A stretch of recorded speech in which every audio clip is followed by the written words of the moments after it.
example, have received about 60 billion in direct assistance and 340 billion in guarantees. So the U.S. taxpayer is into Citicorp for about $400 billion.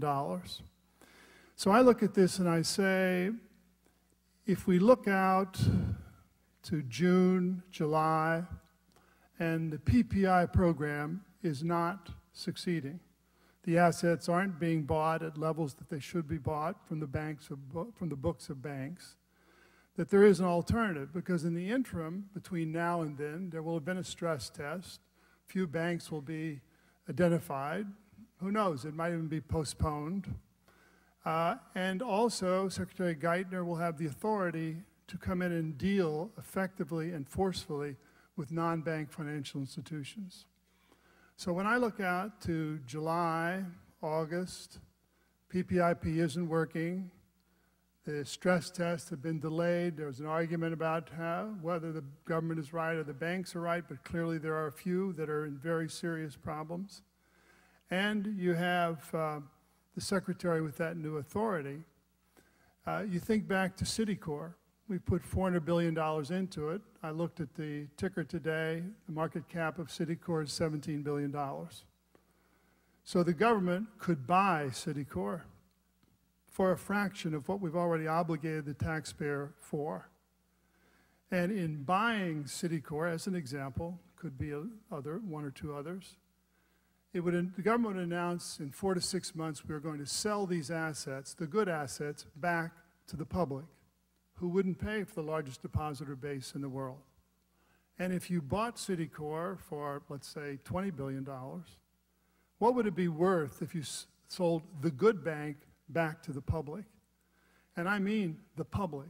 I don't mean selling it to hedge funds, although they can participate, but I would do it as a rights offering to any American who wants to invest in this good bank. I think the very prospect of that happening would bring very strong positive influence on the development of the whole economy. And what would the government then be left with? The government would then be left with the bad bank. It would be left with the assets that we're going through loops now to try to get off of the bank books. And instead, the government would have them, it could take 15 to 20 years to clean them up. So when I look at this, I say I'd like to see the existing program work. If it doesn't work, there is an alternative. And it's an alternative that in the long run, the average guy in America could participate in. Thank you, Senator. Just 6 minutes. Very impressive. Professor Ferguson. Well, Jeff, panelists, ladies and gentlemen, we are living through historic times. This is the end of the age of leverage, which began, I guess, in the late 1970s and saw an explosive rise in the ratio of debt to gross domestic product, not only in this country, but in many, many other countries. Once you end up with debts, public and private debts, in excess of 3.5 times the size of your annual output, you are Argentina. You know, it's funny that people refer all the time back to the Lehman crisis. Let's remember that this crisis actually began in June 2007. It fully became clear in August of 2007 that major financial institutions were almost certainly on the brink of insolvency to anybody who bothered to think about the impact of subprime defaults on their balance sheets. But we were in denial for an extraordinarily long time. People, both highly sophisticated and lay people, refused to believe what was happening, which is why I called it the Great Repression. And we stayed in denial until September, more than a year later, of last year. And then we had the breakdown.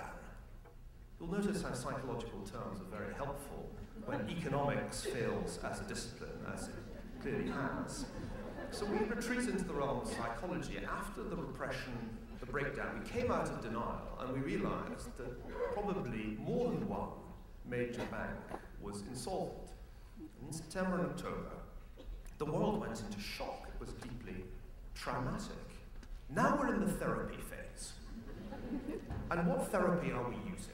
Well, it's very interesting because we're using two quite contradictory courses of therapy. One is the prescription of Dr. Friedman, Milton Friedman, that is, and that's the therapy that's being administered by the Federal Reserve. Massive injections of liquidity to avert the kind of banking crisis that caused the Great Depression of the early 1930s. I'm fine with that. That's the right thing to do. But there's another course of therapy that is simultaneously being administered, which is the therapy prescribed by Dr. Keynes, John Maynard Keynes. And that therapy involves the running of massive fiscal deficits in excess of 12% of gross domestic product this year, and the issuance, therefore, of vast quantities of freshly minted bonds. Now, you know, there's some medicine in your drugs cabinet at home that has passed its sell-by date. And I rather fear, at the risk of provoking the man sitting on the other side of me, that it says 1936 on the bottle of Dr. Keynes's medicine. Why do I think this? Because there's a clear contradiction between these two policies, and we're trying to have it both ways. You can't be a monetarist and a Keynesian simultaneously. At least I can't see how you can. Because if the aim of the monetarist policy is to keep interest rates down, to keep liquidity high, the effect of the Keynesian policy must be to drive interest rates up. After all, $1.75 trillion is an awful lot of freshly minted treasuries to land on the bond market at a time of recession. And I still don't quite know who's going to buy all this stuff. It's certainly not going to be the Chinese. That worked fine in the good times. But what I call Chimerica, the marriage between China and America, is sort of coming to an end. Maybe it's going to end in a messy divorce. No, the problem is that only the Fed can buy these freshly minted treasuries. And there is going to be, I predict, in the weeks and months ahead, a very painful tug of war between our monetary policy and our fiscal policy, as the markets realize just what a vast quantity of bonds are going to have to be absorbed by the financial system this year.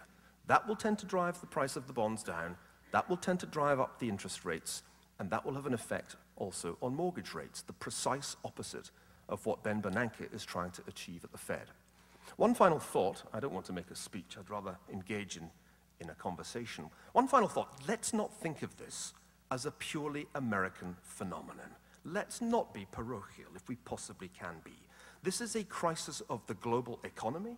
I'd go so far as to say it's a crisis of globalization itself.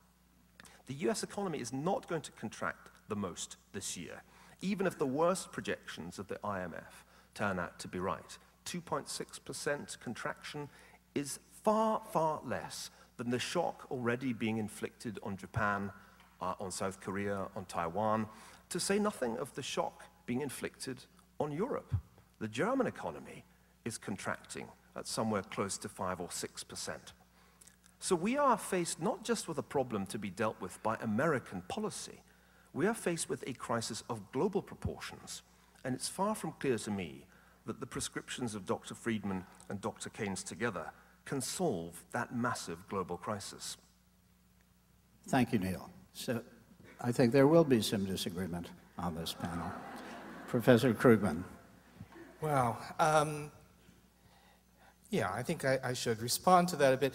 Let me say, actually, I wish that we actually still, if people had remembered that 1936 medication a little bit better. But one of the problems we face in all of this is what I have referred to as the great forgetting. We learned a great deal about how economies can be in crisis during the 1930s. We took a number of prophylactic measures to prevent anything like that from happening ever again. And a very large part of how we got into this crisis is that we forgot all of that. We forgot what our grandfathers knew, that we forgot that banking systems need to be very carefully regulated and watched over because banking crises can do terrible damage. We forgot that financial markets are not, in fact, calm.